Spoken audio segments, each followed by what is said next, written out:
9번 공법상 계약에 대한 설명으로 옳은 것만 모두 고르면 2024년 국가직 9급입니다.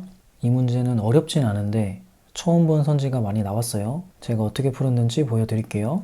기억, 행정청은 법령 등을 위반하지 아니하는 범위에서 행정 목적을 달성하기 위하여 필요한 경우에는 공법상 법률 관계에 관한 계약을 체결할 수 있고 이 경우 계약의 목적 및 내용을 명확하게 적은 계약서를 작성하여야 한다. 자, 이거 맞죠?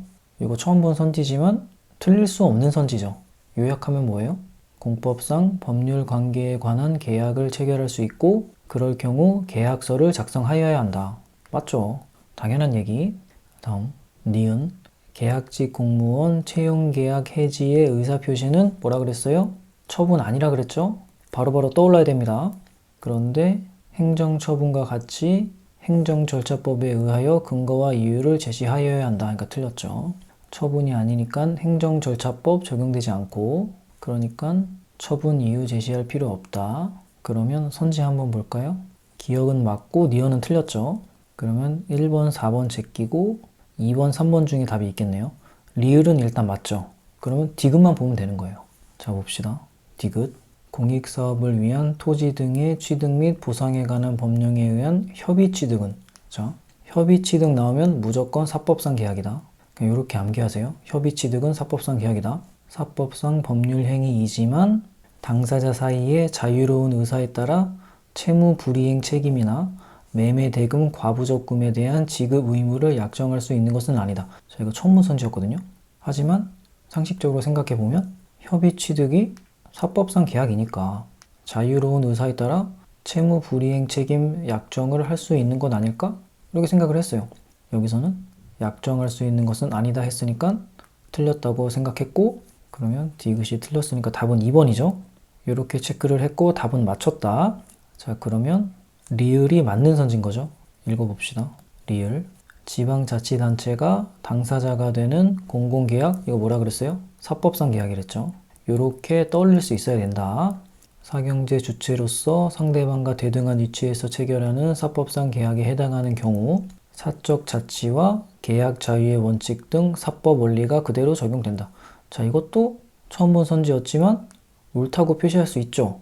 사법상 계약이니까 사적 자치와 계약 자유의 원칙, 사법의 원리가 적용되겠죠.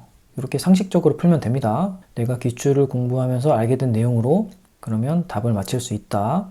답은 2번. 자, 해설하겠습니다. 옳은 것만 모두 고르면 기억은 공법상 법률 관계의 계약 체결 시 계약서를 작성해야 한다. 맞겠죠. 이건 처음 본 선지지만 틀릴 수 없는 선지죠. 이런 걸 틀렸다고 하면 안 돼요. 선지 보면 공법상 법률 관계에 관한 계약을 체결할 수 있고 이 경우 계약의 목적 및 내용을 명확하게 적은 계약서를 작성하여야 한다. 맞다. 다음, 니은. 계약직 공무원의 계약 해지는 처분이 아니라 그랬죠. 그러니까 행정절차법 적용되지 않고 처분의 이유 제시할 필요 없다. 이렇게 이어지는 거죠. 선지 보면 계약직 공무원 채용계약 해지에 의사표시를 하는 경우 행정처분과 같이 행정절차법에 의하여 근거와 이유를 제시하여야 한다. 틀렸다. 다음, 디귿.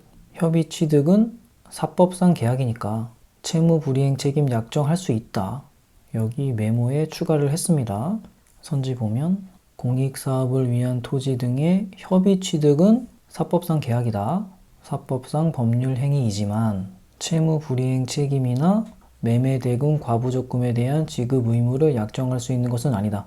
이거 틀렸다. 약정할 수 있다.